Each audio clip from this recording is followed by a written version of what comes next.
them as well. What a move from the 48. Oh, look at this, and onto the straight they come.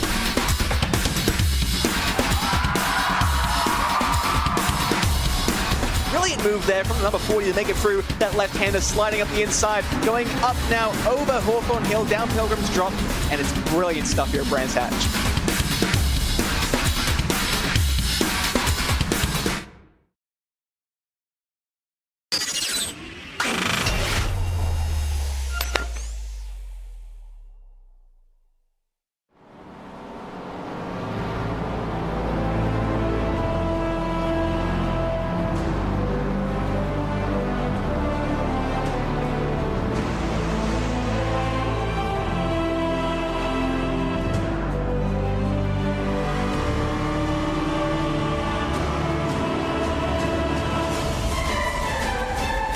And welcome to Snetterton for the first and opening round of the 2025 Rookie Sports Car Cup. A new look championship this season as well as the BMW M2 after its only weeks after its debut in the iRacing Nürburgring 24 Hours, which I'm sure we all enjoyed. It is time to introduce it to this series as well to go alongside the Mazda MX-5 Cup car, which will treat us to some great action over the course of 5 rounds, 5 free circuits for these drivers who have never been above 2,000 iRating in their careers. It's myself, Ewan O'Leary, and Darragh Thacker with you for this round of the championship, this opening round, Darragh, around your neck of the woods in Snetterton. A good opening venue for this car combination, I would say.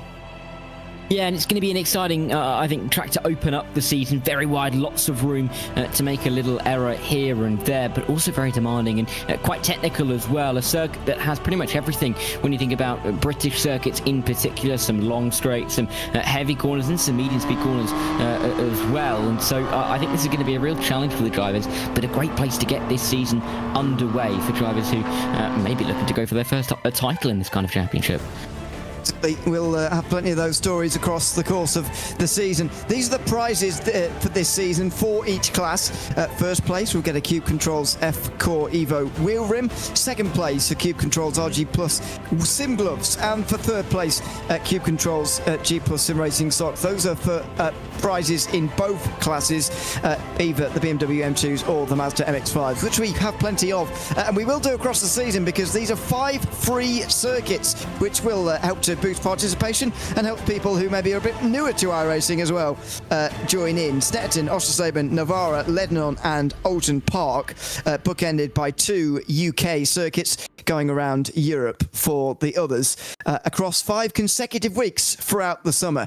So it should be a good season. Looking forward to seeing how these 2 cars get on interacting with one another around those circuits. But let's focus in on this first circuit first of all. The Snetterton 300 layout, one of the longer layouts we're actually going to have this season here on board lap with one of the BMW M2s diving down in towards turn 1. The very, very fast opening corner, even in this car. Just down into 4th gear before controlling the slide on the way through, and now down on the brakes for the second corner at Montreal. This is where the overtaking chances really are.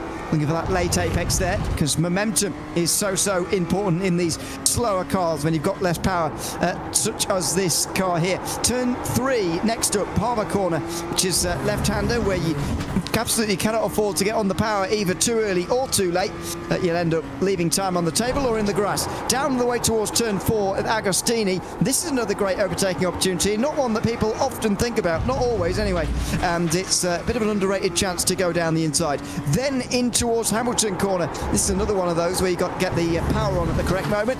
Very easy to not do that. Then pretty much straight away on the brakes for Oggies again. Bit of a strange corner in the way that it's laid out. There's a lot of AstroTurf either side of this corner, rather strangely, but just avoid that and you'll be fine. Then through the final part, the mid, or the infield I should say, through Williams corner, and now on to the Bentley straight, and down the final sector, the most difficult braking zone I would say in the UK, coming up next.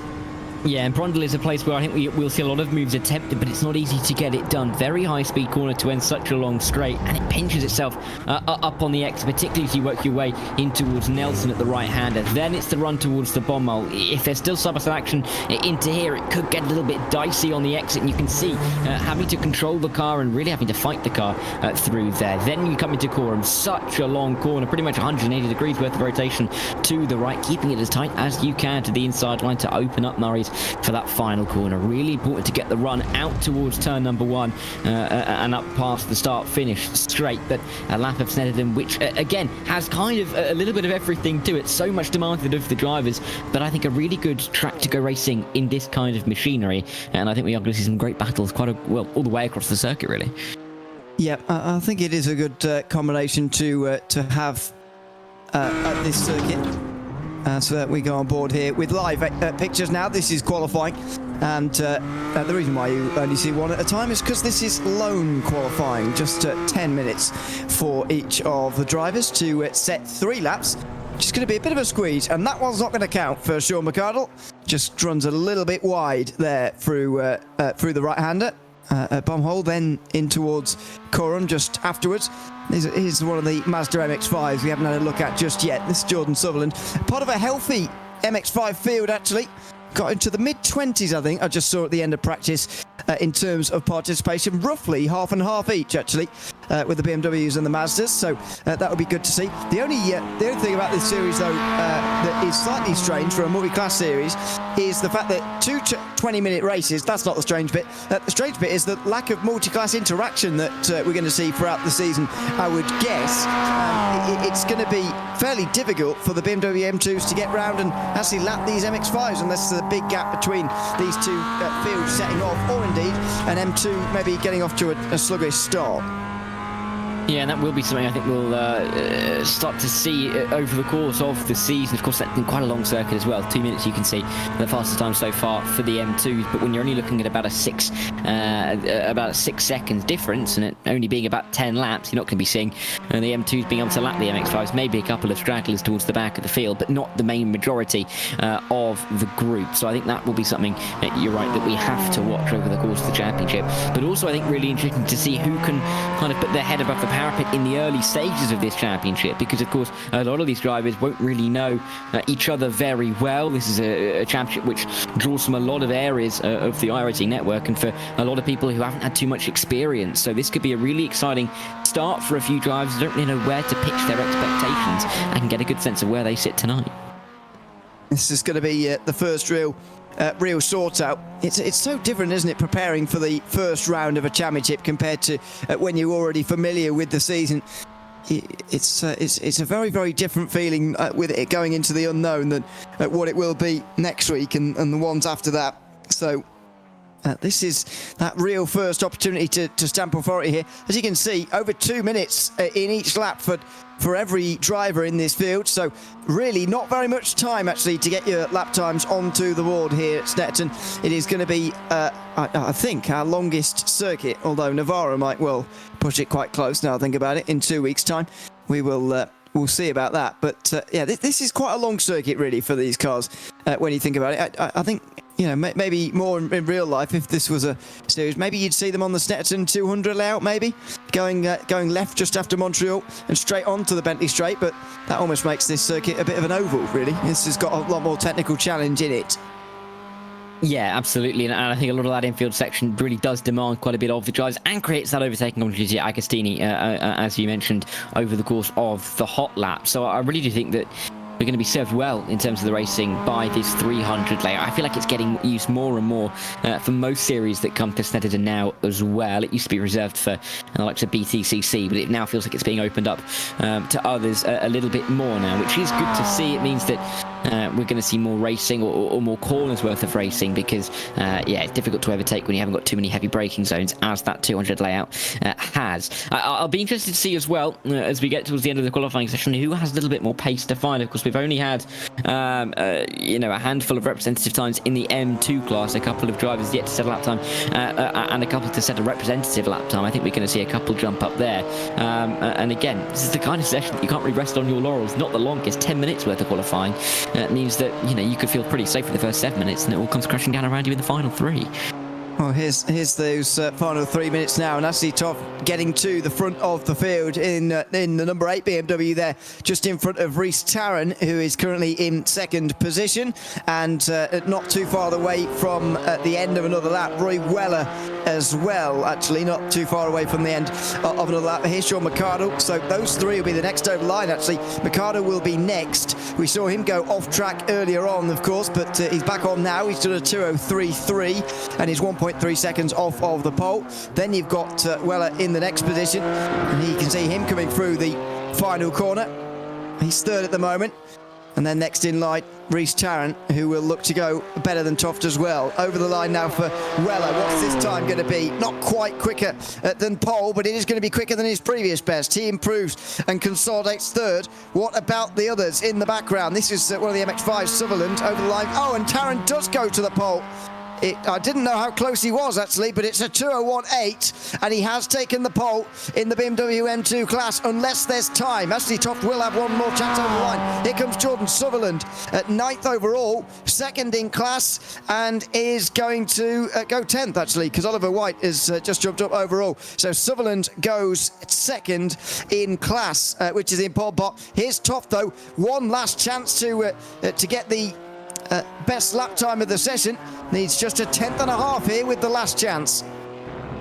Yeah, let's see. He needs to try and find just a little bit of time, and you can absolutely do that throughout this final couple of corners. Corum's such a long right-hander. The line and the differences in the lines that can be taken can be so critical in terms of those hundredths, thousandths of a second. That could be the difference between pole and P2. Running up to the line now, he's just hoping, willing that the time is good enough for him to beat Rhys Tarrant. It's only a 10th and a half, but can he do it in the number 8?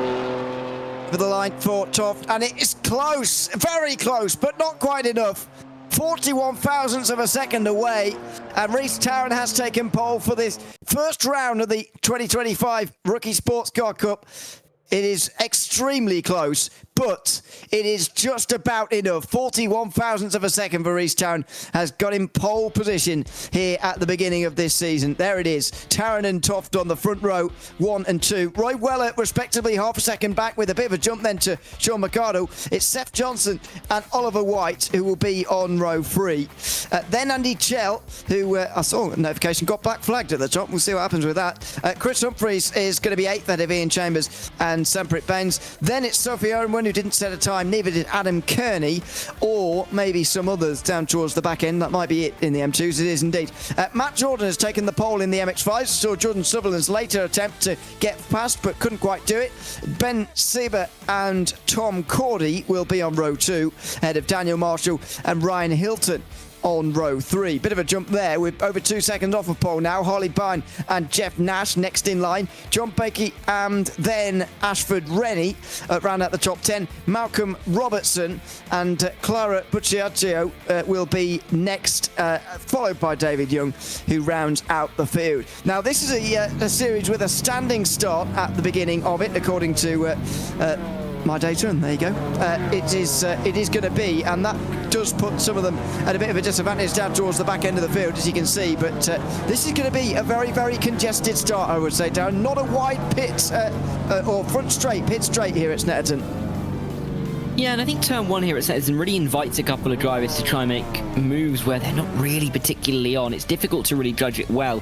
Very open visually, but then when you get to the apex, it can be very difficult to run 2-3 wide. You can see a couple of drivers going wide off the road, and then it's a case of how well they can rejoin the circuit. Same can be said up at turn number 2, of course, because Montreal, at the hairpin, you can try and go down the inside, but it's almost deceptively fast, that hairpin. Quite a long way around the corner, so you can carry a little bit more speed than it would otherwise appear. Rhys Tarrant's jump started, I think. Was that a jump start? It was. Oh dear. Rhys Tarrant has got pole position, but a jump start immediately here at Snetterton. Just let go, and by the looks things too early. Oh, there's contact already on the way towards turn 1. 3 wide very nearly, but no. Ashley Toft goes right round the outside. Not put off at all by the bit of door handle rubbing there was on the way towards turn 1. There's a spin as well by the looks of things in the back row, was there? Not sure there was indeed, but one of the BMW M2s that's now dropping to the back end of the field. It's Andy Chell, who's taken the front end off of his car. car on the way out of turn number 1, and he does have a meatball flag. There you can see it at the top of your screen. Here in the meantime, at the top of your screen comes Roy Weller versus Oliver White. White goes through into the top 3, but it will be second soon enough because Reece Tarrant has jump-started. Yeah, Tom Cordy off the road as well between turns 3 and 4 as we run our way towards Agostini for the first time in this race. But real drama, really, to jumpstart from the pole position, gutting in such an early stage of the championship, but getting through the opening lap is now going to be critical. Ashley Toft with the advantage, and really with a big advantage when you consider Oliver White, his nearest realistic competitors, over a second and a half back. Samprit Baines, I should say, is having a couple of difficulties, but really dramatic start. And again, you could see the key for the drivers to get away off the line and make positions in the opening 2 corners. Well, the front of the MX-5s, Matt Jordan and Jordan Sutherland, that's not going to confuse me at all, by the way, throughout. They are actually on the back of the BMW M2s immediately here. So through that first sector, where actually the MX-5s are very nippy, it proved to be difficult. And there's someone going backwards there down the back end of the straight. Goodness me, that looks like Samprit Baines, actually, who's going backwards there, is it? It is indeed. He drops to the back end of the field. We'll, again, get some replays in a few moments' time about how everybody got there, but for now, that was a big moment in front of the MX-5s. Just as I was saying, it's a bit awkward for these guys at the front because some of those slower M2s to get away do get in the way a little bit for these Mazda MX-5s who don't really have anywhere to go. It's creating a concertina effect, as you can see here. Sutherland all of a sudden under pressure from Daniel Marshall and everybody behind as they come to complete lap 1. Yeah, really dramatic for Matt Jordan to be able to get away. Sutherland, though, the one under pressure, not what he would like to be facing at all. Look at that train of cars winding their way towards turn number 1. Ryan Hilton looking for the move on Harley Byrne as they run in towards the opening turn. A couple of the M2s coming through as well, very much defined with the higher and wider aspect of the cars. But Ryan Hilton not quite able to make the move, and Byrne will hold on for the time being. But again, inviting to go for it down into Montreal, inside line. I think we saw Hilton go for this move on lap 1. It worked out for him then. It's going to work out for him again. Oh, but a bit of a wiggle on the exit means he's going to lose position immediately.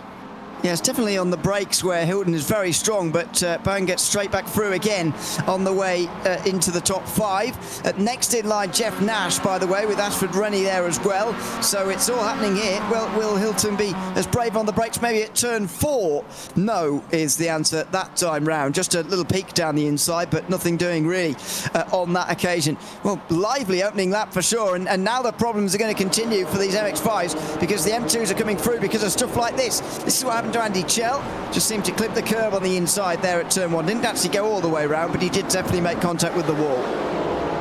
Yeah, and hit for him and the Quatermass Motorsport team. Not the ideal start to his championship. You can just about see that number 5, the rear end, starting to go and pitching into the wall. Lucky and actually pretty skilled, actually, to keep it out of everybody else. Tom Cordy was taken out there by a rejoin. It's difficult to judge a rejoin around a corner like that, but Tom Cordy's going to feel slightly aggrieved. And again, Samprit Baines, and that Baines, I should say, that's why he went around on the straight. It's that same M2.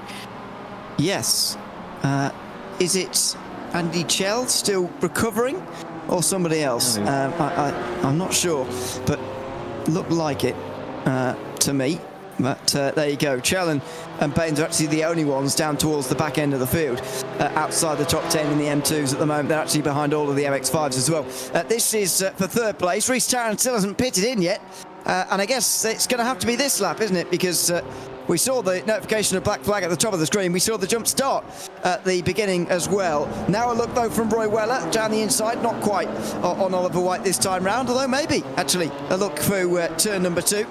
White did qualify a fairly significant amount of time slower than Roy Weller, who you would expect to be able to make his way through at some point soon. Yeah, I thought he had the outside line at Palmer that was going to work out well for him, but not in the end. We'll have to try and create this move down in towards Agostini. We'll sit and wait behind, not going to try it here, and Oliver White just about holding on. Of course, this could be, or should be, for P2 in this race, as well as actually going to get a bit of an up and under through the corner and snatch that position away from Oliver White. They're side by side, they went towards Hamilton. The outside line will not favour Oliver White, and he will have to drop down to P4, although having said that, he's trying the up and under himself. Weller should control the inside line and should control what will become P2 once Rhys Taran makes his way down pit lane for, of course, that jump start infringement. So important move for Weller there, and that could put himself in a really good position to maybe go after Ashley Toffs, maybe just consolidate a good position on the podium. There is Taran running well, and it's a real shame actually that they're going to be split apart, these two, tonight, because it looks like they will have traded, well, they did trade very good lap times in qualifying. Unfortunately, they're not going to be able to trade blows in the race as well, which is going to be a real shame. Now, hopefully Rhys Taran has remembered about this black flag. Again, I can't really remember the rules. It's been a long time since I've seen a false start, but I think he'll have to come in this time round, Taran, otherwise he may even be disqualified for good in this race. But let's see. You can certainly see the sense in waiting as long as possible. You want to get as far away from the rest of the field and the MX-5s as well as possible before driving through pit lane, which is not the longest in the world, but it certainly does hurt him, as in the background Sophie Owenwood goes for a spin. She does, and you can just about see trying to rejoin the track. Natalie Ian Chambers going through, likely just a drop of the rear end coming out of the final corner. Will now be overtaken by both Humphries and by Kearney. Taran's out of the pit lane, mind you, and in P6, so damage very much controlled for him.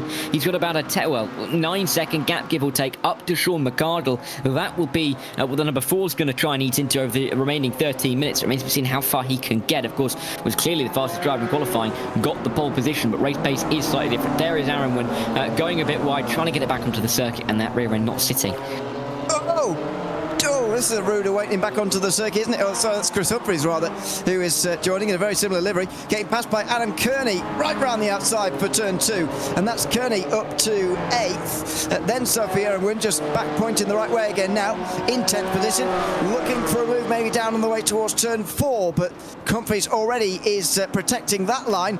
I remember might well go right round the outside anyway here through turn 4. Let's see, as Seth Johnson has gone off trying to overtake Oliver White as far as that looks like. We'll look back at that in a moment.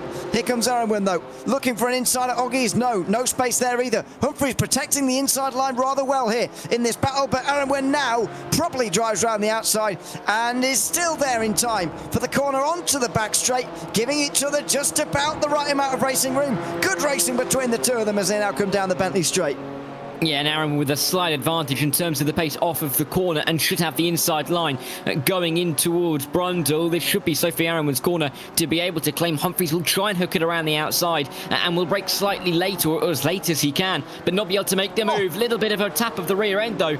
Sophie Aaronwood maybe goes too slowly, maybe Chris Humphries carrying too much speed. Difficult to see from that angle, but he is going to have to drop behind. He's now a full second behind after that moment of contact. He's going to have to rebuild and try and go back after the 714 for P9, but really, yeah, dramatic moment. And this was the the move that we saw with Seth Johnson trying to go for it and getting it slightly wrong, it's fair to say. Yeah, just tried to go to the outside of Oliver White there and couldn't quite do it on the outside line, unfortunately, but only drops to 5th place. At least stops himself from going straight into the barriers. This is Tom Cordy, just in behind Ashford Rennie. I think he may have said earlier on, I haven't seen this myself, that Cordy had issues on the start. Well, there's a position. Ashford Rennie goes for slight issues as well round the final corner, and that is Tom Cordy up into 9th now. Yeah, looking to try and move forward, of course, after that incident that we saw on the opening lap with the contact with the recovering M2. So Tom Cordy trying to find his way back up the order, currently down in P9, and Rennie trying to do his best to keep himself in the fray. I mean, we have been going for nearly 10 minutes, but to have a field spread of only about 15 seconds between the top 10 and the MX-5 shows that this is likely to be a highly competitive group throughout the entirety of this season. So definitely one that we'll have to keep a very keen eye on, with so many names looking like they're staying pretty close together, including this battle between Sutherland and Marshall. Race leader Matt Jordan just a little bit further in front, and there's not too much to separate them, as I think Aaron's gone for a bit of a spin. Yes, it looks like it. Actually down to 10th position. In Chambers as well. There's Aaron on the power again, this time out of turn 4.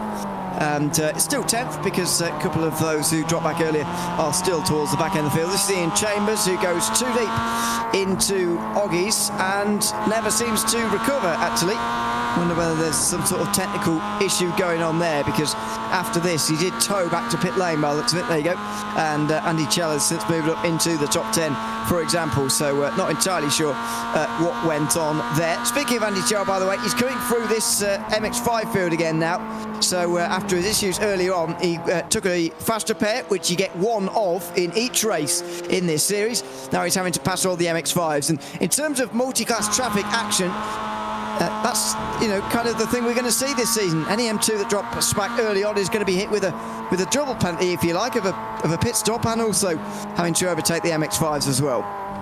Yeah, not really what you want to have to deal with, and getting through some of these MX5s is going to be pretty difficult for an M2 if that time advantage is only, you know, 6 seconds over the course of a lap. We aren't talking, it's about 5% of a pace advantage, which isn't a great deal and difficult to really judge, especially around some of the longer corners. May not even be terribly faster to be able to, you know, overtaking some of the longer corners, particularly when you think of corner around the outsides. But it would be tricky to have to negotiate your way through, and drivers are going to have to be very aware of that in the M2 class if they are in a position to have to lap some of the MX5s, which is unlikely to be today en masse, but you know, there's no reason for it not to happen throughout the rest of the season. Actually, Toff would be the first driver to have to worry about that, though. He's got a little bit of wiggle room to try and get his way through if he had to, because a 5-second advantage is not a bad margin to have after about 11.5 minutes. No, and it looks like this is going to be a Toff's race based on what we've seen so far. You just wonder how different it would have been with Rhys Tarrant involved here, because they were trading lap times in qualifying so closely. You just wonder, this could have been a different outcome had he still been there, but he isn't. That's the long and the short of it. Roy Weller is closest in line. There's Rhys Tarrant.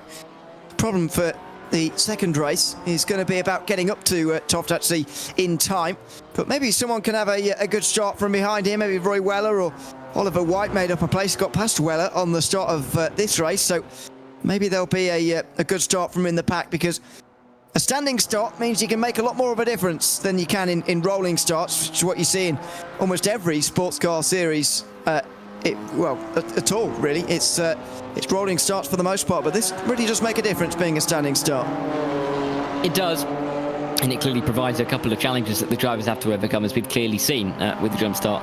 And it adds another element, I think, for the drivers, particularly to get a little bit of experience. Of course, a lot of these guys, as we've mentioned, all of them never have had an iRating of over 2,000. So to get this kind of experience is crucial, as Aaron nearly gets a good run onto the main straight, maybe getting an inside line on Chris Humphries, but nothing happening there. 14 seconds behind Kearney they are now, but they will continue to battle. But again, that experience really will be important for a lot of these drivers, and this is the kind of championship that allows them to kind of hone their skills and take it to other championships, as that's a move around the outside. If it can be kept on the circuit, that's an incredible move from Sophie Aronwin.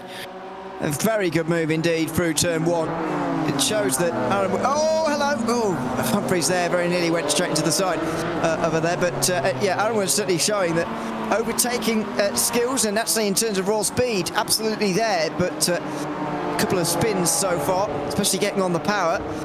It has just set it back a little bit. It is one of the things about this BMW M2, actually. Getting on the power is not like what you see in the Toyota GR86 like we've had before in this series, or the Mazda MX-5, which we do have in this series. In those cars, you slam the throttle almost anywhere and it's not going to spin out on you, but that's very different.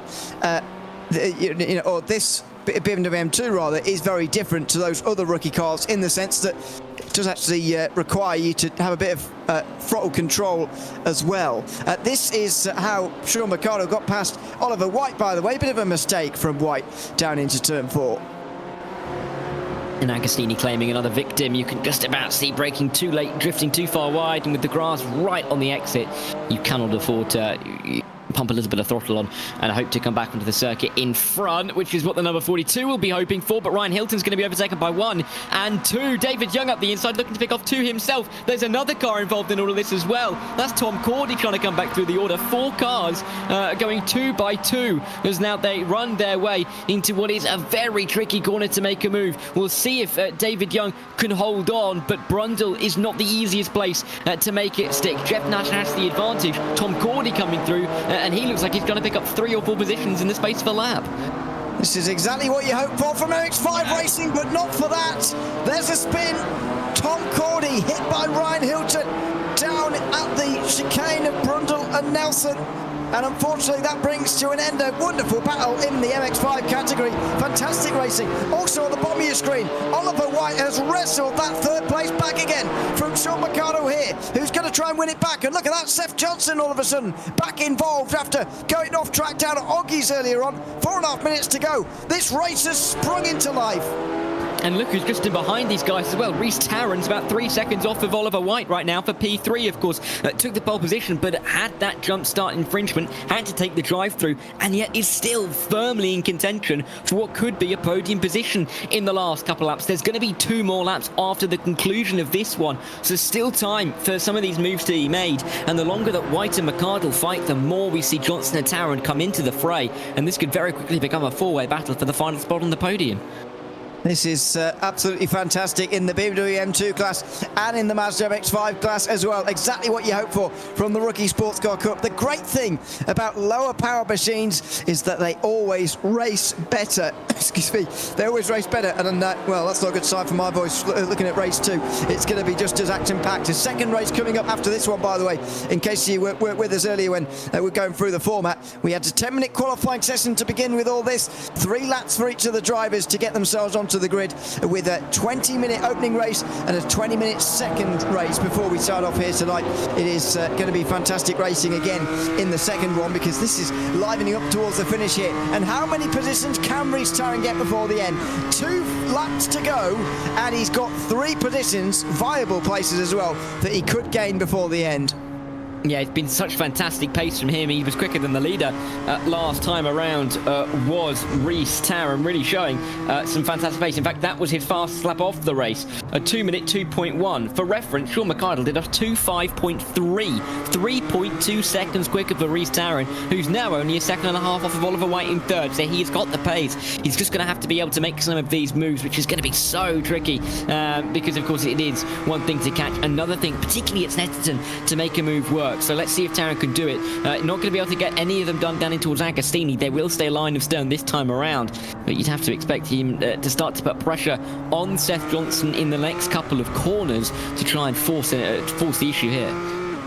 Yeah, let's see how many he can get before the end, because when they're all queuing up like this, it's somewhat more difficult to actually break into the bubble, but let's see if he can before the finish here. Seth Johnson looking pretty threatening as well. I think the 2 at the back of this 4 are actually the quickest 2 of the 4, actually.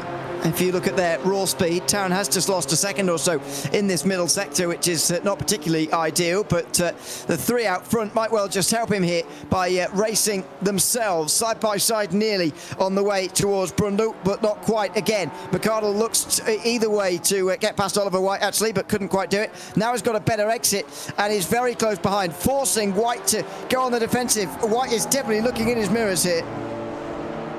Yeah, he has to. There's no other way for him to be able to drive this. McArdle maybe sneaking down the inside into towards Cora. I'm not going to be able to get the right line, and you therefore think not going to be able to make a move down in towards the final corner. While these guys fight, Samprit Baines has been black flagged in the number 3 car before the final lap, which we are now starting to starting to begin with Sean McArdle just about trying to overlap with Oliver White to the outside line at turn number 1. They will be side by side, but can McArdle make this move stick?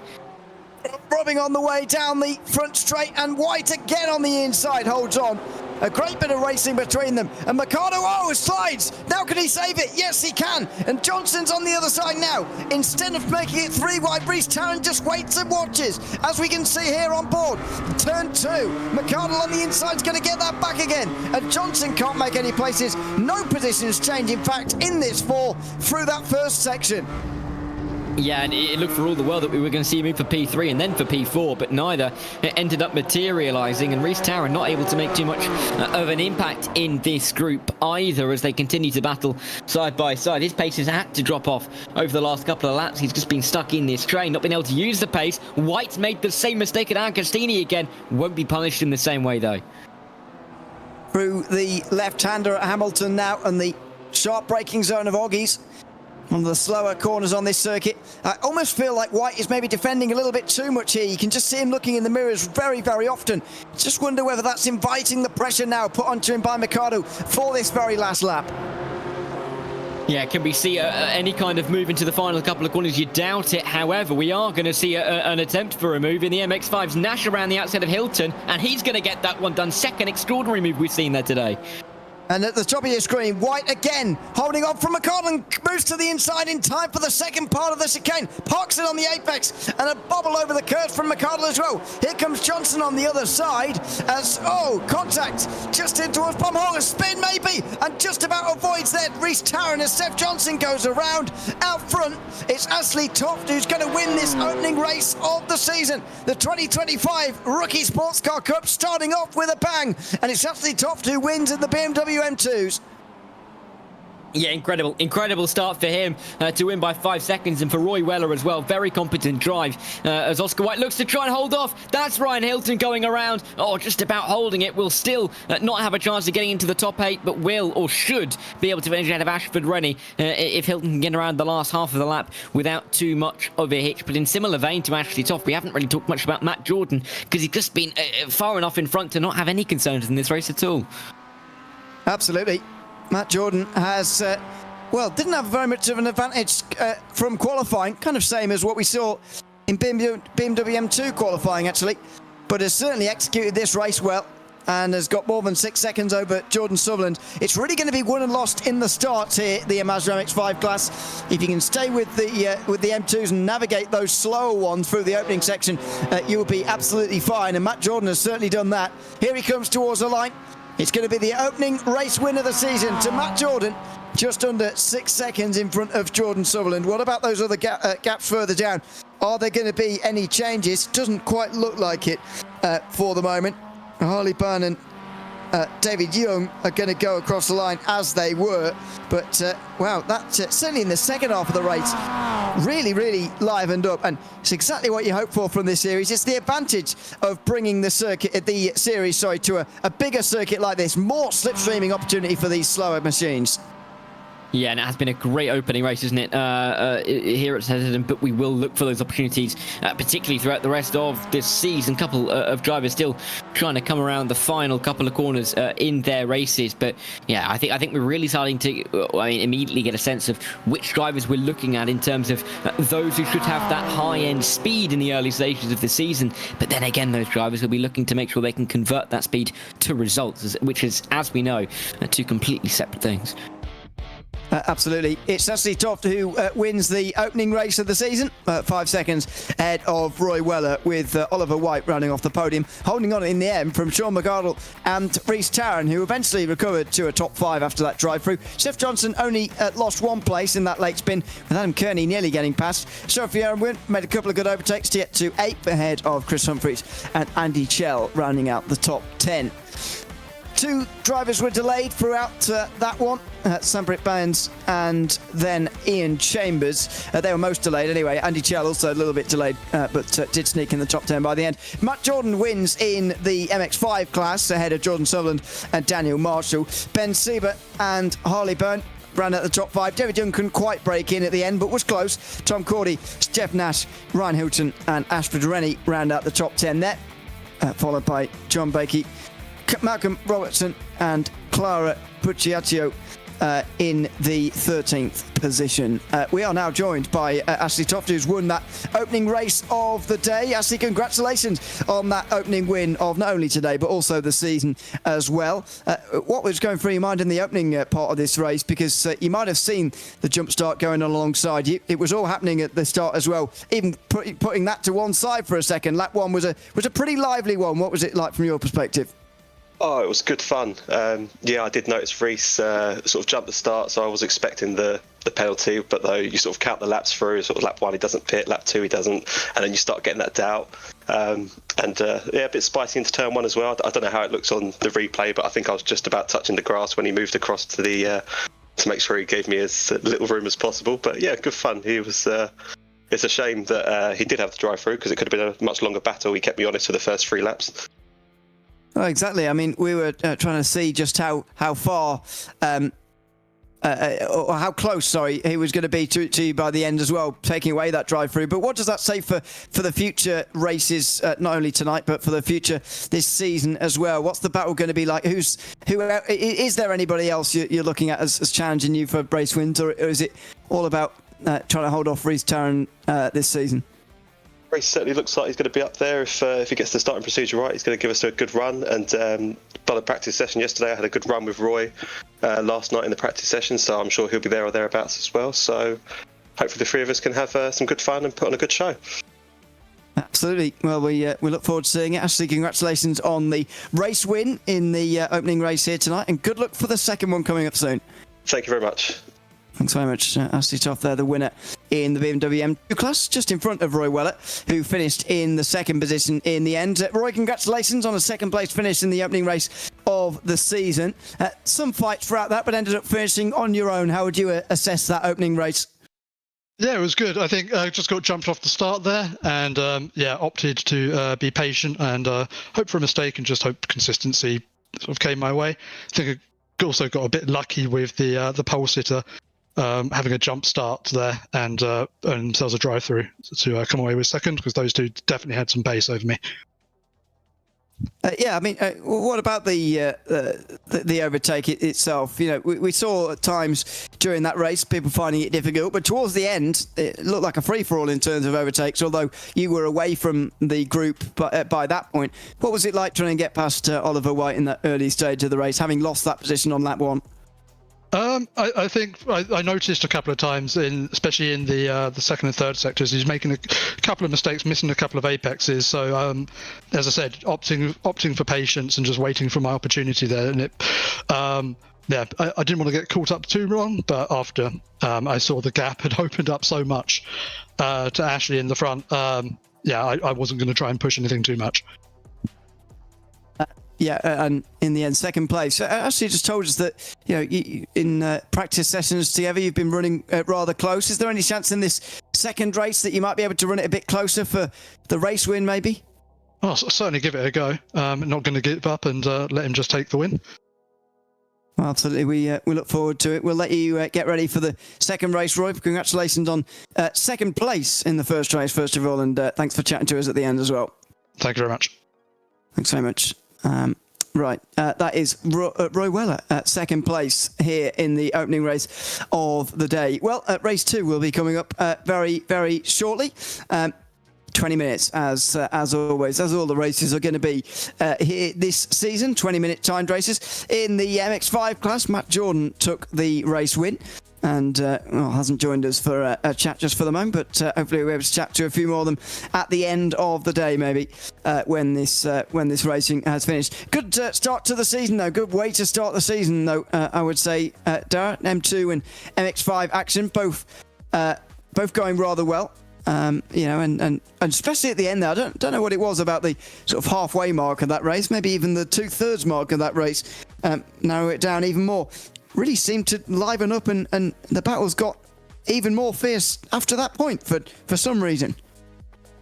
Yeah, and I think we saw some really good battling, didn't we? In both of the M2 and the MX5 classes, a lot of drivers who clearly were hungry to get some, early results to kick off their seasons, and we saw a lot of good moves, particularly around the outside at turn number 1, in both classes, in fact, which really shows that there are drivers here who are going to be committed for this championship and are ready to turn up early on to try and make good things happen to them. Of course, the prizes that we detailed earlier are going to be a big incentive for drivers. And again, this being more of a rookie cup, as it says on the tin, means that there's going to be so many drivers here who may be fighting for positions and fighting for wins in ways that they wouldn't necessarily otherwise be doing. And I think that really means that we're going to see a few drivers really go all out in this championship, particularly at circuits that may be free, but they may not know too well, the likes of Oschersleben and Navarra that we'll go to towards the end of the season.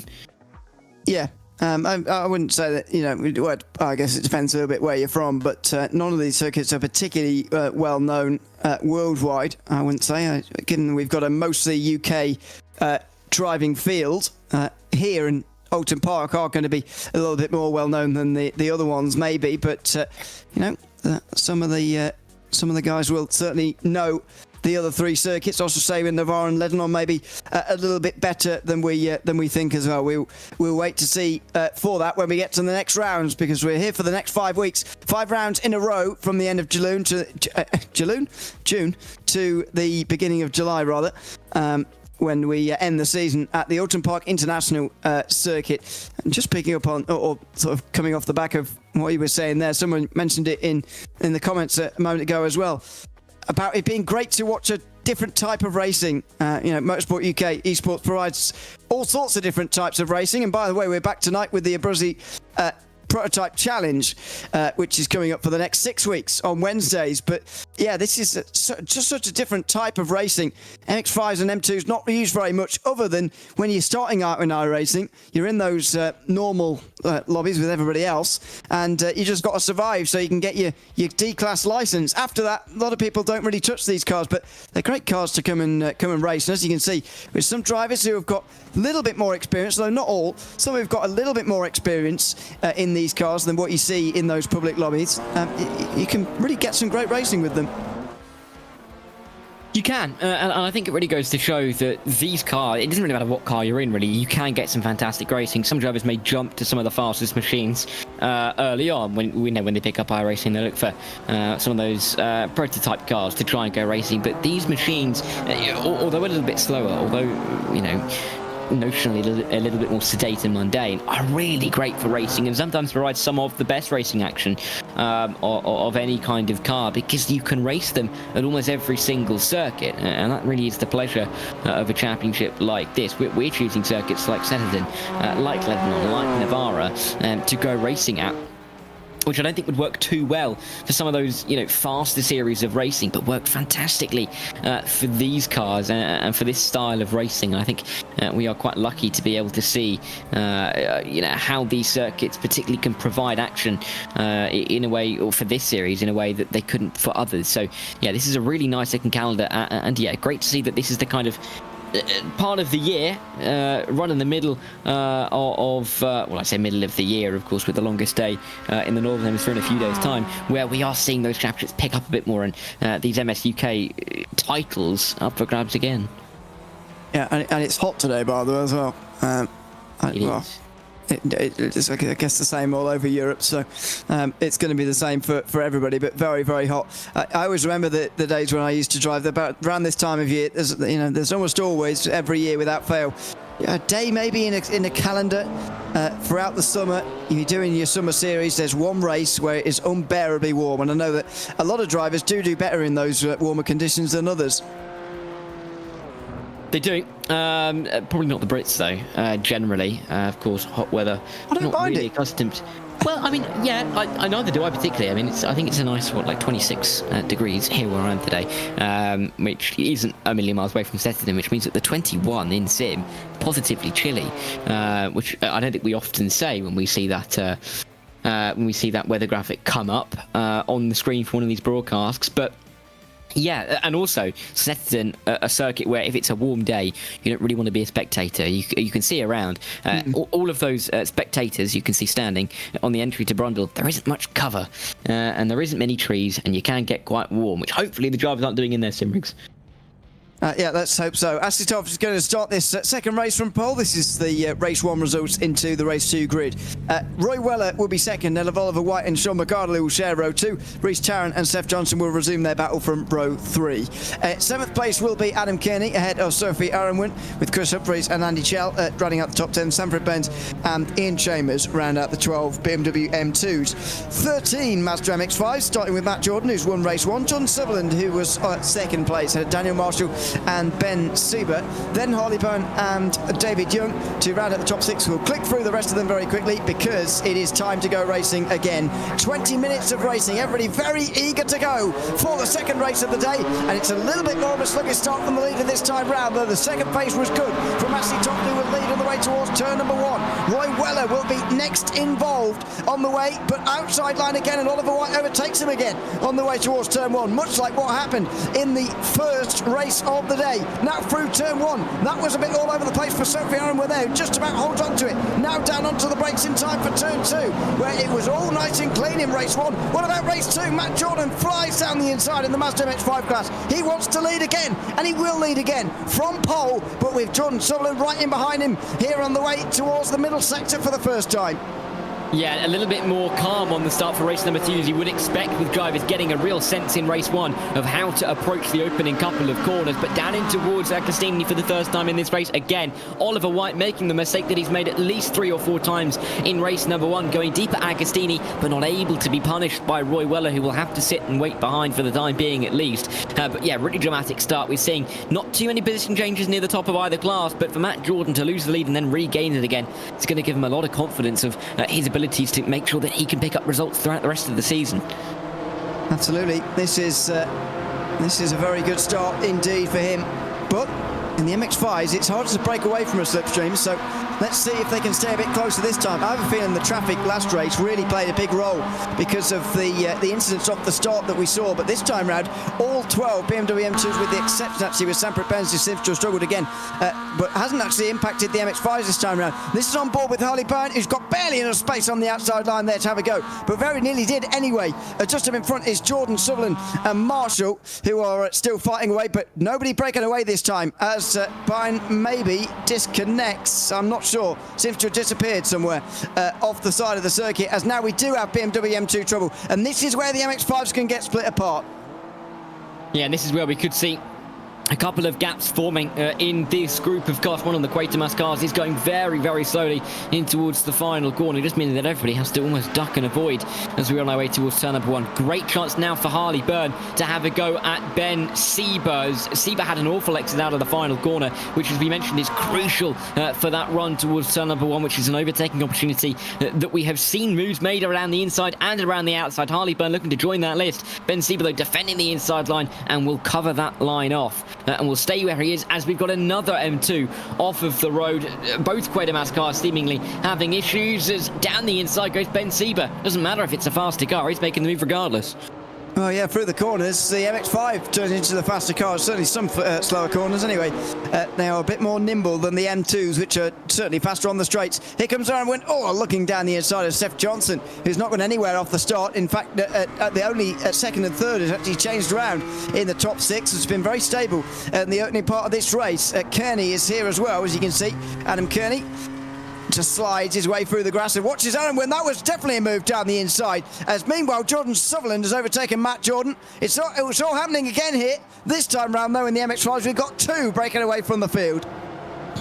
Yeah, and we have got those two starting to battle as well, with Sutherland and Jordan. Cordy's making a move past Ben Sieber for P4, of course. His evening was severely damaged at turn number 2 on the opening lap of the opening race, but trying to recover and could be in line for a podium position if he can get past Daniel Marshall in the not too distant future. But again, picking up really from where we left off, intense battles in both classes. Aaron were nearly going for the move on Seth Johnson, Kearney nearly getting into the back of Sophie. Really is dramatic in the opening stages. Sutherland makes sure that he can keeps away Jordan. Oh, nearly goes too deep. Both of them off the road. They are both pushing so hard at the moment, aren't they? Oh wow, big slide for Tom Courtney, who's now all over the place. Here comes Byrne through already, and David Young now goes through as well. Trying to follow through there, Jeff Nash, I think, on the way towards Bomhole. Now that's going to be John Bakey trying to come through, but won't quite manage that either. It is all happening here at the end of lap number 2. On the bottom of your screen, Sophie Irwin trying to get past Seth Johnson on the way towards turn number 1. Again, can't quite do it. Oh, and on the top, there you can see it. The MX-5s, Nash and Bakey both off the road down the final corner. Jimmy Bucciaccio very nearly ending up into the side of them as well. Here are the leaders. Oh, just Matt Jordan, rather, getting past Jordan Sutherland, who actually loses a second in that whole exchange. Yeah, not what he needed at all, and I can't see any off tracks for Matt Jordan, so clearly just a bit of an issue for him in losing that position, and Matt Jordan has been able to take full advantage and put himself back into the lead. Those two swapping positions like there's no tomorrow. Oh, there we go. There's a huge bit of contact down at the final corner, and that is the 75 being barged out of the way and off of the road. Jeff Nash falling a victim to that. Yeah, that was down towards the back end of the field, and that's where they're both outside the top 10 now in the Mazda MX-5 field. It's only on lap 3, though, of this second race of the day. It is a very, very lively start, perhaps more so actually than what we saw in race number 1. I don't know whether that's surprising or not. Matt Jordan is now stuck behind one of the M2s through the middle sector, which is not particularly ideal. This is where it gets difficult for an MX-5 driver. Ian Chambers is the one just up in front here. You'd think you get a nice slipstream in the MX-5, so you do a little bit, but look at how much faster the M2 is in the straight here. And Sutherland is going to be the one who really benefits. He's on the way towards the bridge, and he's not quite close enough, but the problem for Matt Jordan is that through the corners, the M2 is a rolling roadblock, but it's not quite close enough to him to actually provide any sort of help on the straights. This is how he got through, though. Just looked like Sutherland got a bit loose on the final corner. Yeah, it clearly does. And then you can see Matt Jordan being able to make his way through, and then the M2 almost providing a bit of a complication to that. Let's see how Sutherland lost all that time. Well, we can't quite see, but he lost a lot of the time into turn 1, and he's now having to try and recover that. Aaron Wynn trying to find a way past Adam Kearney through turn 1. We've seen her go around the outside, going down the inside this time in towards Montreal. Can this move be signed, sealed and delivered? Looks like it can be, and Aaron Wynn is up into the top 6 and can try and get away from Kearney, Jonks and Chell, that little train of cars which has been very fierce in its battling so far this evening.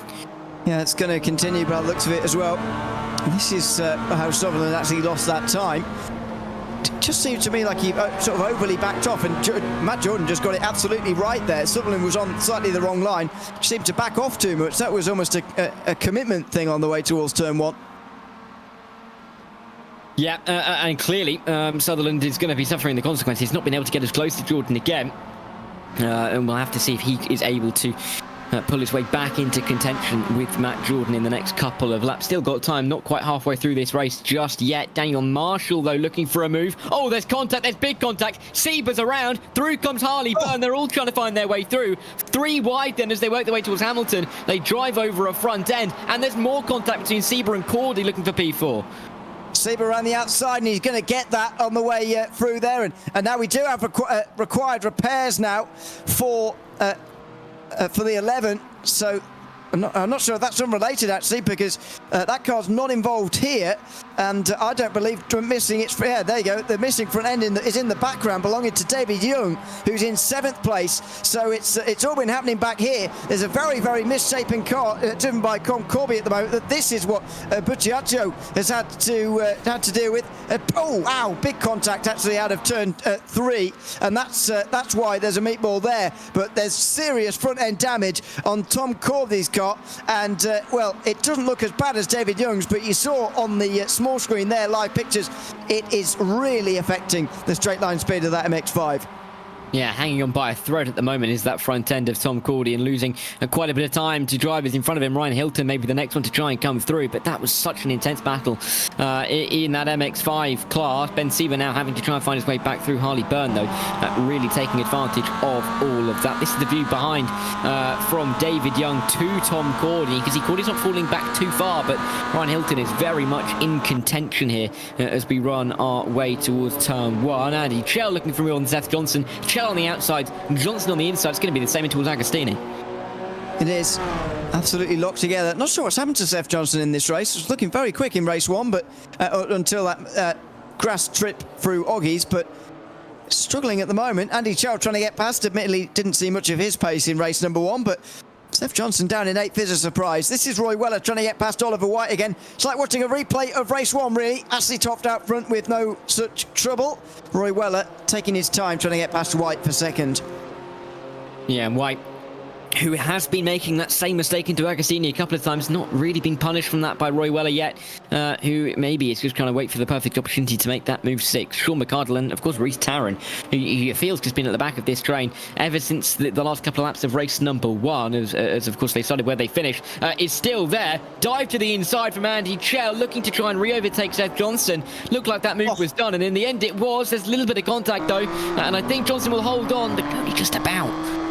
Good save of that slide there from Johnson, by the way. I thought that was going round for sure, but he holds on to 8th place, even after a little bit of rough and tumble there at the final chicane. That's quite wide through Coram, but we'll get away with that through the long right-hander. Just up in front, Kearney and Aronwin were pretty close together as well.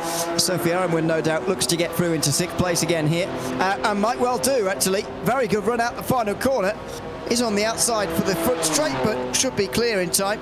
Kearney very nearly makes contact on the way towards turn 1 there. And no, not quite done yet for Aronwin. We've seen committed moves on the outside from her before, round turn number 1, but not this time. Kearney throws it in. And now what about Aronwin? What's the response going to be? Down the inside again, in towards turn number 2.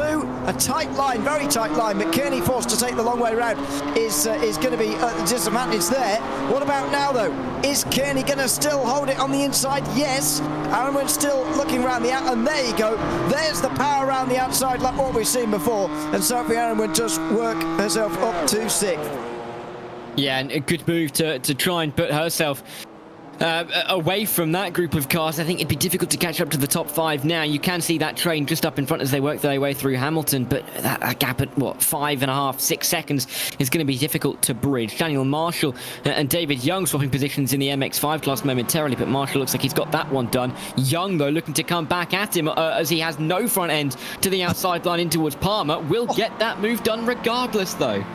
Well, that is a strange sight. An MX-5 with no front end, with a lot of grip and a lot of driving talent behind the wheel by the looks of it as well for David Young. He moves into the top 5, and Daniel Marshall is forced to get on the outside looking in now. Oh, and he's made a mistake as well through turn 4, and suddenly Marshall knocked back significantly. Ryan Hilton will try and get past him now, but that is a strange sight. Sometimes these things do happen. I do believe it was David Young's front bumper earlier that he ran over there, by the way. I'm presuming it was his own, because he now no longer has one, but doesn't seem to be affecting him in any way.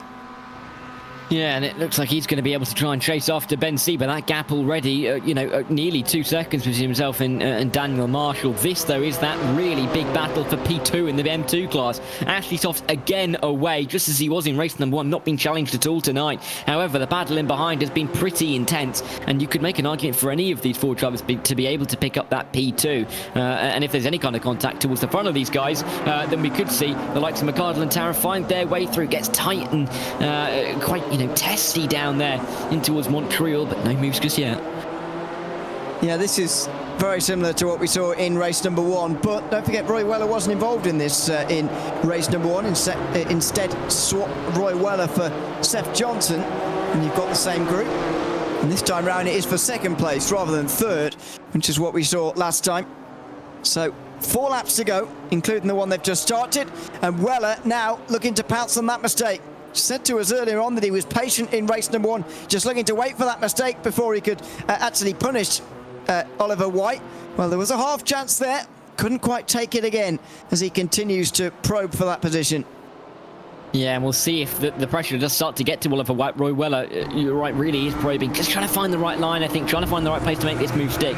And that you're not going to do too well in that if you run wide too many times, getting onto the Bentley straight, because we know how important Williams is in getting a good run towards Brundle. And the wide moment could have given the chance to Sean McArdle. McArdle looking for an inside line. Does he brake late enough to have any kind of inside line? The answer is no. And we'll see them run line of stern once again. But that little look gives Oliver White just a bit more breathing room with only 3 more laps to go after this. Yeah, that does help White, definitely. If McArdle can keep applying the pressure to Weller, then Oliver White has all the more chance to stay away here as they round Coram and go into the final corner again here. Better line here for McArdle. He's going to get a run out the corner. 3rd gear, get on the power. Careful in the BMW M2, of course. As I said earlier on, you do have to think about your throttle application in this car, but Is that a sign from McArdle that he's not going to crank him through? No, it's certainly not. It's the opposite. In fact, he's going to go on the outside for turn 1. Oh, he's not going to make it happen, though. It's a long way round there, and he's not going to try and go around the outside. Maybe inside the second part. Oh, he wasn't expecting it, Roy Weller. He came across, and now they're both in the fence. Definite contact with the wall for Sean McArdle, and Roy Weller has to pick himself out of there as well. Sophie Irwin and Adam Kearney both go through. Yeah, for P4 now, a bit of a tap on the rear end there from Kearney. Thought for a second that he was going to go around, just about manages to control it, but for Weller and McArdle now completely out of contention for that podium. It allows Rhys Tarrant a chance at going after Oliver White for P2 here, with only a couple of laps left to run, but you know, I can't say it'll be happy families down there between Weller and McArdle, and this is it again. You can just see Weller coming back to that inside line. Whether there was a chance or not, there was a slight bit of contact, and both drivers heavily into the wall in the end. Well, this is the view.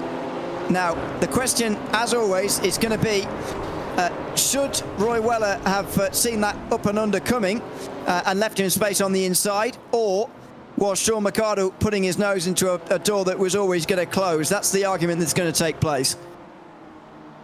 Yeah, and you can really see that it probably unlikely that there was going to be a good gap through there, but we have seen cars drift wide. So I think, you know, if you're the car on the inside, you're definitely expecting that there could be a line, but then the second there's contact, it's very difficult to see any other outcome rather than the one they ended up seeing. McArdle not even really alongside, just getting into the back then of Roy Weller. Rhys Tarrant lucky to be able to drive around the outside and actually pretty much keep it on the circuit and pick up P3. So good for Rhys Tarrant, just bad for the other two. Good, really, though, for Sophie Irwin and Adam Kearney. They've been gifted 4th and 5th. They have, rather. Irwin now actually faster than Kearney, has gotten to a second clear now, so we'll focus in on the MX-5s again. Daniel Marshall and Ryan Hilton. Hilton's very late on the brakes, isn't he, for these corners? He does slow up in time more often than not, but he was apologising to someone for running into them in the last race, by the way. I couldn't quite work out which incident they were actually referring to in that case, but anyway, it's been very noticeable, hasn't it, how late he's been on the brakes, and that might just stand him in good stead here to make this rather late overtake for 6th place. Yeah, and it's definitely on. You wouldn't really want to make the same mistake that you did. He won't want to make the same mistake that he did. Oh no, Sophie Irwin's gone around, dropping down the order. He's now behind Kearney, and she's now behind Weller and Johnson. Was there contact? We'll have to wait and see. Almost certainly there was spin into the same wall that we saw the top two, all on her own. It seems that just taking too much curb on the inside, bouncing the car out and smashing into that wall. And Irwin, that's going to be, you know, soul destroying for her. Down to P7 when a P4 looks very much on the cards. Oh, I said it in the last race. Overtaking has been excellent tonight. The speed has been good as well for Sophie Irwin, but unfortunately, a few too many mistakes has put her into 7th position for now. But a lot to build on for the rest of the season, that is for sure, and a lot to race for in the rear end of this race as well. By the way, as we've got trouble up ahead, there's going to be an extra place for Irwin here because Adam Kearney has now got a meatball here. I saw another notification come at the front at the top of the screen as well, but I wasn't quick enough to read it. Here is the battle for 3rd place. In the meantime, White versus Rhys Tarrant, who's not quite made progress in the way we might have expected in race number 2, but slowly and surely he looks like he is getting 2nd place, although he's only got a lap after this one to do it. Yeah, and time really is starting to run out now. Will the desperation start to set in? We didn't see him being able to make a move at the end of race number 1. We're behind 3 cars, but now it's a straight battle between himself and Oliver White to try and pick up a P2. 1 lap to do it in. Turn 1 would be the first opportunity, and we've seen Oliver White go a little bit deep into the corner. It'll be a much better run now for the number 4, and he will be alongside. There's door banging all the way down the straight, but he will have the advantage. Can he get it around the outside at turn number 1, though? Oh, whoa! Got to be steady with the bumping there on the straight. We saw this at the start of the race actually with Tarrant and Toft earlier on, and now it's Tarrant versus White. Parks it on the apex there, Oliver White, and he keeps the place, but goodness me, this battle, well, hopefully it doesn't have a nasty ending, but the two of them were properly bumping down the front straight there. Yeah, clearly uncomfortable for both of them. Could have definitely ended in tears, but they've just about made it through and will continue onwards to continue this battle throughout the rest of the lap. Big air, though, there for Ben Sieber, just about trying to hold on from Harley Byrne. Inside line into the bomb hole. You don't see many moves made there, but it's going to be worked out. No contact either, and Harley Byrne will have the inside line at Coram. David Young and Daniel Marshall will be sitting and waiting to try and pick up the pieces of this one if it comes to blows, but it looks like that's a fantastic move from Byrne, who's just about going to hold on for the time being. It looks like it. Podium place in this last race of the day with traffic in behind. David Young looking to get involved as White continues to hold off Taran. Again, just at the end of this race, it's all just bubbling up again here. It's all just starting to happen again now, as we saw in the first race. There goes Ben Sieber, inside line for turn number 1, and through he goes on Harley Byrne now for third. So there's another change in the podium places. Will there be another one in the M2s at the top of your screen? Looking left and right, Rhys Taran again. Oh, well, maybe now. White maybe has just given that up at the last moment here. Through the chicane, absolutely locked together now. It's going to be outside line for Taran as long as White can stay there. He can, and Taran thought he was clear. Taran's in the grass. He goes backwards. He will be subject to third place. It will be Oliver White who holds on to second, but out front, Ashley Toft is going to win again. 2 from 2 to start the season here at Snetterton in the BMW M2. A great finish for the rest of the podium, but Ashley Toft has not had to race another soul in race 2. That is the second race victory in just 2 races. Ahead of White, ahead of Taran, and behind Roy Weller just about beats Adam Kearney, who drops out the top 5 at the end. Seth Johnson takes that one towards the line. Yeah, positions changing galore in the top 6 in the M2 class right at the end of the race. Kearney will not get P4. There's just a bit of a timing glitch there. Roy Weller will pick up 4th position. I think Rhys Taran either thought he was clear or thought Oliver White was going to back out. Neither was the case, and the contact was made and he went around. But while everything's happened at the front of the M2 class, nothing has happened for Matt Jordan. He's been clear, although Ben Sieber and Harley Byrne have continued to battle, and Sieber got back through on this final lap as Hilton's made a move on Marshall after the white flag has flown. Goodness me. This is... Oh, wow! Someone has gone off there at terrific speed. I'm not sure quite how, actually. But at the top of your screen, Matt Jordan is going to win 2 from 2. It's both classes won by the same driver. Matt Jordan in the MX-5s. This time, though, only 1.9 seconds in front of Jordan Sutherland. At the bottom of your screen, Sieber is going to take that podium place. And who's that backwards? David Young has gone backwards. Daniel Marshall will get us top 5. Ryan Hilton in extra place as well. Goodness me, it's all happened on the last lap again. Yeah, and I feel like we have enough highlights from the last 2 laps in these races to cover, most broadcasts that we do. Incredible action right at the end of these races, and Daniel Marshall picking up a P5 on the final corner, Seth Johnson getting a P5 on the final corner. Really incredible moments at such an early stage of the season. You feel like we're in for quite a few rounds of the championship. We are certainly in for quite a... there's the incident, by the way. Thankfully not actually finding the barrier there in number 11, but big spin through the chicane. That is, as I mentioned before, probably the most difficult braking zone in the United Kingdom, but there you go. That is the end of the second race. It's Ashley Toft who wins again, this time 10 seconds ahead of Oliver White, who held off Rhys Taran at the very end, as we saw. Roy Weller just off the podium this time round, with Seth Johnson rounding out the top 5. Adam Kearney there as well in that battle. Sophie Irwin, Sean McArdle, Andy Chell and Ian Chambers rounding out the top 10.